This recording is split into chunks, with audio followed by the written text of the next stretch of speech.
প্রতিদ্বন্দ্বী দুই প্রার্থীর অভিযোগ আর পাল্টা অভিযোগে উত্তাপ ছড়াচ্ছে ঢাকা ৮ সংসদীয় আসনে।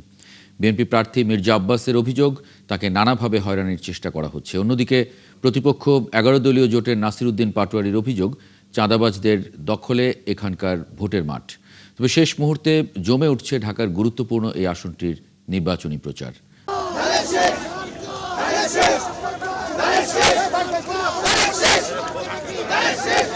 আসসালামু আলাইকুম ভাই, শাপলাগুলিতে একটা ভোট দিয়ে নাসির উদ্দিন পাটোয়ারিকে। ত্রয়োদশ জাতীয় সংসদ নির্বাচনের প্রচার এখন তুঙ্গে। একদিন পরই শেষ হচ্ছে গণসংযোগ। সব আসনের প্রার্থীরা সভা সমাবেশের পাশাপাশি ছুটছেন ভোটারদের দ্বারে দ্বারে। তবে প্রচার কাজে বিশেষ আলোচনায় ঢাকা ৮ আসন, কারণ এখানে ঝানু রাজনীতিবিদ কয়েকবারের এমপি মির্জা আব্বাসের সঙ্গে লড়ছেন নতুন দল ও তরুণ প্রার্থী নাসির উদ্দিন পাটোয়ারি।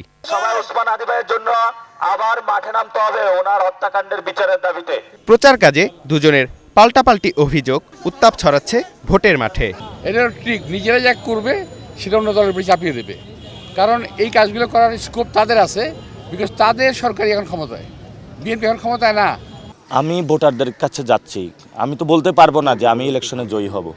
এটা মির্জা আব্বাসও বলতে পারবেন না উনি ইলেকশনে জয়ী হবে। এই আসনে কাদা ছোড়াছড়ি করলেও অন্য আসনে গণসংযোগে ব্যস্ত সময় পার করছেন প্রার্থীরা।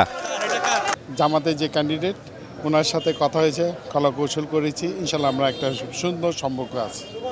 মামুন হুসাইন, ৭১, ঢাকা।